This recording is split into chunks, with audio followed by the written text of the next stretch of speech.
দুই বাংলার সাংস্কৃতিক সেতুবন্ধন আরও সুদৃঢ় করার অঙ্গীকারে শেষ হল বঙ্গ সম্মেলন।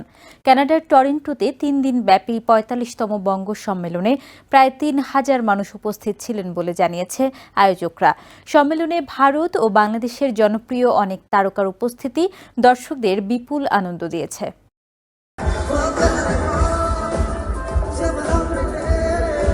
ভারতের জনপ্রিয় সঙ্গীত শিল্পী শানের গান দিয়ে শেষ হল ৪৫তম টরন্টো বঙ্গ সম্মেলন। এই গানের জন্য মধ্যরাত পর্যন্ত হাজারো মানুষের উপস্থিতি বলে দিচ্ছে ভালো সঙ্গীত মানুষকে কত আনন্দ দিতে পারে।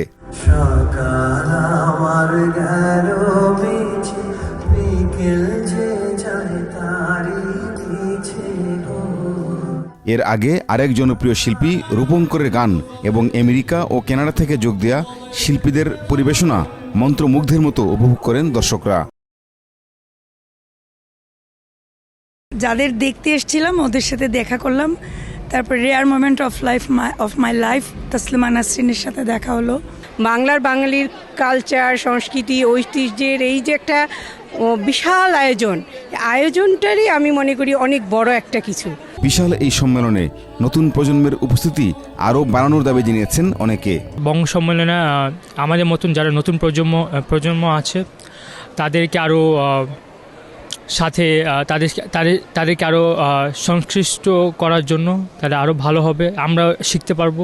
সারা পৃথিবীতে যত বাঙালি আছে তাদেরকে একটি মঞ্চে আনা, একটা মিলন মেলা তৈরি করবার ভেতরে একটা শক্তি আছে এবং এই প্রজন্ম যেন সেটা বোঝে, তাদের শেকড়ের টান অনুভব করে। যারা এখানে বড় হচ্ছে তারা অন্ততপক্ষে তারা রবীন্দ্রনাথকে চিনে, নজরুলকে চিনে, তারা বাংলা ভাষাটাকে তারা চিনতে চেষ্টা করছে বা চেনে, বাংলা গানগুলোকে তারা চেনে, মূল্যায়ন করার চেষ্টা করে এবং তারা বুঝে যে তাদেরও একটা কৃষ্টি আছে, তাদেরও একটা নিজস্ব সংস্কৃতি আছে।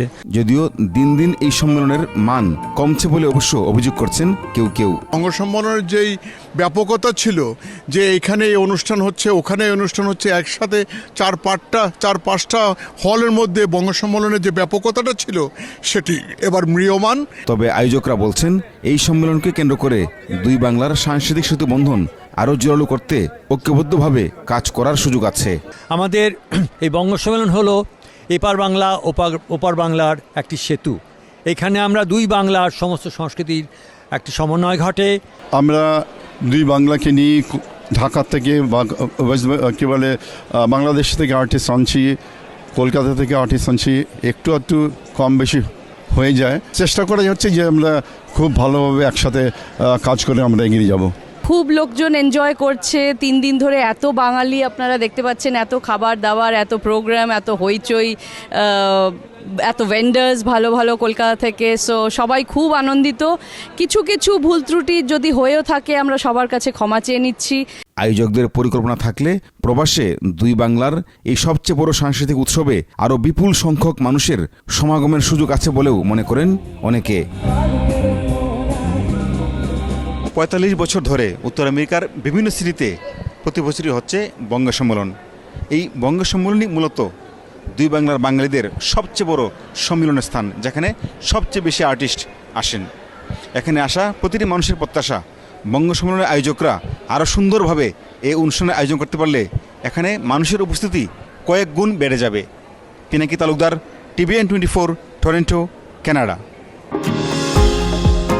নিউ ইয়র্ক থেকে সম্প্রচারিত TVN 24 টেলিভিশন বিশ্বজুড়ে বাঙালির কণ্ঠস্বর।